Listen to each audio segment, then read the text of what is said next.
भारत को एक global manufacturing hub बनाने के सपने को नाम दिया गया मेक इन इंडिया। फिर कोरोना महामारी के दौरान इस बात का प्रचार हुआ कि जो कंपनियां चीन छोड़ेगी वो भारत आने वाली है। जब से अमेरिकी ऑटोमोबाइल निर्माता फोर्ड ने भारत में अपने दोनों फैक्ट्रियों को बंद करने का ऐलान किया, तब से सब इन्हीं पुरानी बातों को खोद खोद कर निकाल रहे हैं।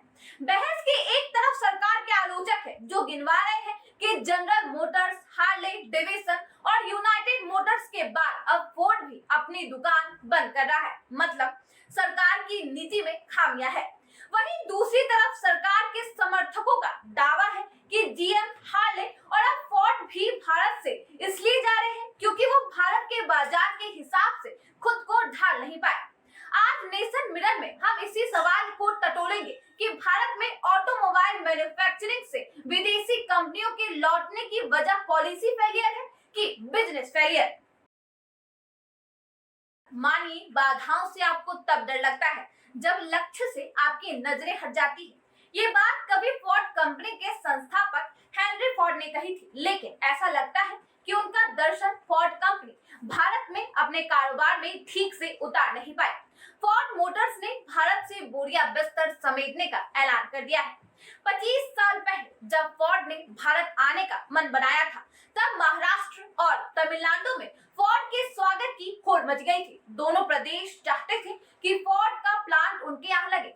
लाखों डॉलर के निवेश और बहुत सारी नौकरियों का मामला था जो सरकारें चुनाव में भुना सकती थी, लेकिन फोर्ड अपने बड़े नाम के हिसाब से उम्मीदों पर खरी नहीं उतरी।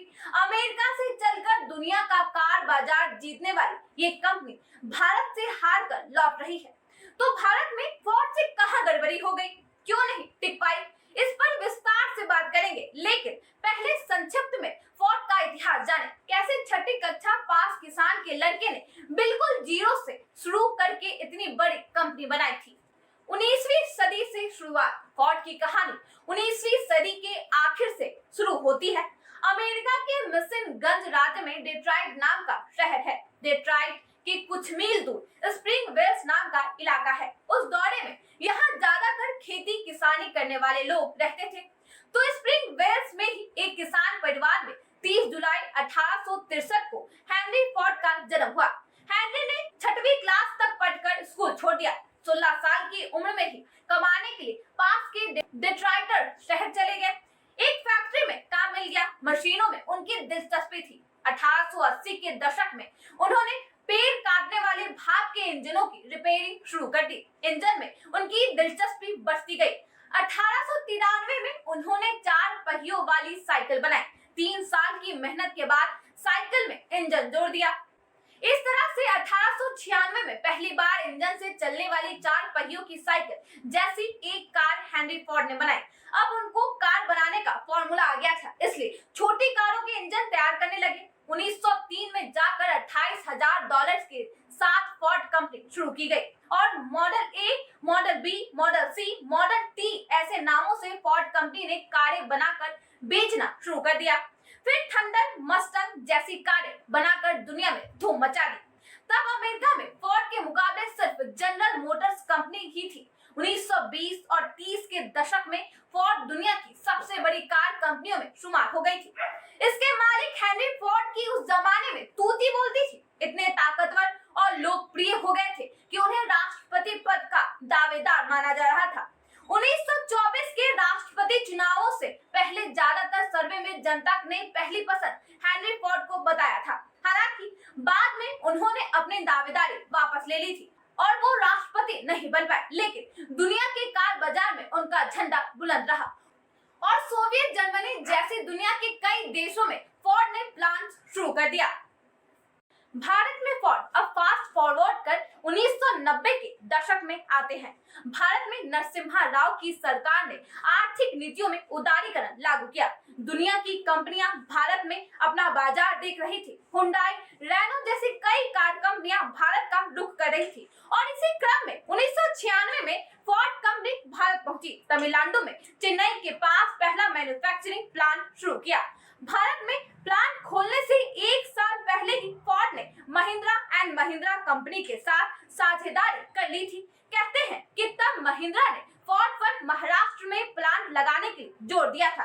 बैंकिंग थी महाराष्ट्र सरकार की, लेकिन बाजी तमिलनाडु ने मारी। उस वक्त की तमिलनाडु की मुख्यमंत्री ने अधिकारियों से कह दिया था कि किसी भी कीमत पर फोर्ड उनके राज्य में ही आना चाहिए। फोर्ड ने भी तमिलनाडु को जाना ज्यादा बेहतर समझा। वजह ये भी थी कि उस वक्त देश के 1/3 ऑटो पार्ट्स तमिलनाडु में ही बनते थे, तो कंपनी को सहूलियत दिखी। इस तरह से भारत में फोर्ड की यात्रा शुरू हुई। या फ्लॉप, महिंद्रा के साथ मिलकर फोर्ड ने पहली कार लॉन्च किया, एस्कॉर्ट। ये कार ज्यादा चल नहीं पाई। इसके बाद 1999 में फोर्ड ने आइकन लॉन्च की और फिर 12 और ब्रांड्स लॉन्च किए। कई मॉडल्स पॉपुलर भी हुए। फोर्ड फिगो, इको स्पोर्ट्स, ये गाड़ियां अब भी आपको सड़क पर आराम से दिख जाएंगी। कुछ गाड़ियों को छोड़कर फोर्ड का ज्यादातर मामला फ्लॉप ही रहा। 25 साल में फोर्ड भारत के बाजार में अपनी जगह नहीं बना पाया। हम पिछले वित्त वर्ष के कुछ आंकड़े देते हैं। फोर्ड ने साल भर में सिर्फ 48,000 गाड़ियां बेची है, यानी देश में जितनी गाड़ियां बिकी उसका 1.84%। इस वित्त वर्ष के शुरुआती 5 महीनों में भी फोर्ड ने सिर्फ 15,818 गाड़ियां बेची है, जबकि 2 साल पहले भारत आई किया कंपनी ने करीब 74,000 यूनिट बेच दी है। खपत नहीं हुई तो फोर्ड का घाटा भी बढ़ता गया। 10 साल का घाटा है करीब 14,000 करोड़ रुपए। बीच में एक बार 2011 के आसपास फोर्ड ने दोबारा खुद को खड़ा करने की कोशिश की थी। गुजरात के सानंद में अपना नया प्लांट शुरू किया, लाखों डॉलर इन्वेस्ट किए। लगा कि शायद यहाँ से फोर्ड की किस्मत बदल सकती है, लेकिन ऐसा नहीं हुआ। फोर्ड अपने घाटे में और उलझती गई। क्यों पिछड़ी कंपनी? अब बात आती है कि भारत में फोर्ड जम क्यों नहीं पाई। हिंदू बिजनेस लाइन अखबार में एन माधवन का इस पर अच्छा विश्लेषण मिलता है। वो लिखते हैं, फोर्ड कंपनी भारत का बाजार ठीक से समझ नहीं पाई। अमेरिका की कार बाजार हमारे यहाँ का बाजार बहुत अलग है। अमेरिका में कार खरीदने वाले ये देखते हैं कि साइज कौन सी है या इंजन कौन सा है, कितनी ताकत है इंजन में। अपना मामला अलग है। हमारे लिए पैसा मायने रखते हैं। कीमत कितनी है, एवरेज कितना देती है, पुरानी होने के बाद बेचेंगे तो कितना पैसा उठेगा। कार खरीदने के हमारे ये पैमाने होते हैं। फोर्ड को बहुत देर से ये बात समझ में आई। बाजार को समझने में गंभीरता नहीं दिखाई थी। पहली बार एस्कॉर्ट से ही फोर्ड की इमेज खराब होती गई। एस्कॉर्ट दुनिया के ज्यादातर देशों में बाजार से बाहर आ चुकी थी, ज्यादा साख नहीं थी, गाड़ी दमदार साबित नहीं हुई, तो फोर्ड की खराब पब्लिसिटी हुई। फोर्ड ने बाजार को समझकर अपनी रणनीति बदलने की कोशिश की। फोर्ड फिएस्टा, फोर्ड फिगो जैसे छोटी गाड़ियां लॉन्च की। ये पसंद भी की गई।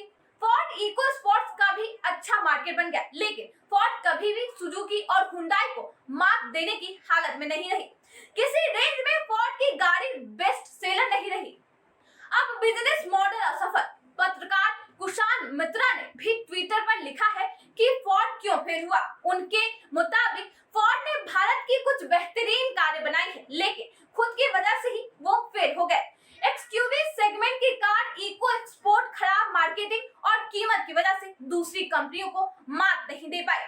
फोर्ड फिगो का पेट्रोल इंजन बेहतरीन है, लेकिन इस सेगमेंट में टाटा, हुंडई या सुजुकी से ज्यादा नहीं बेच पाए। यानी अच्छी कारें बनाने के बावजूद फोर्ड के बिजनेस मॉडल का फेल्योर रहा। फोर्ड के फेल्योर को हम हुंडई के उदाहरण से भी समझ सकते हैं। 1996 में ही हुंडई ने भी भारत में अपना प्लान शुरू किया था। फोर्ड और हुंडई की यात्रा साथ साथ शुरू हुई। तब हुंडई का फोर्ड जितना नाम भी नहीं था। हुंडई के लिए चुनौती ज्यादा थी, लेकिन 25 साल बाद आज हुंडई भारत की दूसरी सबसे बड़ी कंपनी है। पिछले वित्त वर्ष में हुंडई लगभग 4,71,000 गाड़ियां बिकी थी। भारत के कार बाजार में हुंडई की हिस्सेदारी 18% से ज्यादा है। कैसे हुआ ये? हुंडई ने भारत के बाजार की अच्छी रिसर्च की, ग्राहकों के मन को समझा। हुंडई की पहली कार थी सेंट्रो हैचबैक कार। बिल्कुल नीचे से शुरू किया। सेंट्रो अपने सेगमेंट में हिट रही। यहाँ से हुंडई की इमेज भी अच्छी बनती गई, बाजार बनता गया और इसलिए आज हुंडई का बाजार बढ़ रहा है और फोर्ड का सिमट गया। किसी कंपनी का बंद होना मतलब हजारों लोगों का रोजगार जाना। फोर्ड के जाने से करीब 4,000 लोगों का रोजगार सीधे तौर पर जाएगा और करीब 40,000 और लोग जो अप्रत्यक्ष रूप से फोर्ड के साथ रोजगार पा रहे थे, उनका भी नुकसान होगा। हालांकि फोर्ड ने कहा है कि कर्मचारियों से बात करके उनके नुकसान की भरपाई करेंगे। हालांकि ये नौकरी तो जाएगी ही और अर्थव्यवस्था के मुश्किल दौर में ये पीड़ादायक होगा। देश दुनिया की तमाम खबरों के लिए बने रहे नेशन मिरर के साथ। अगर आप हमारे चैनल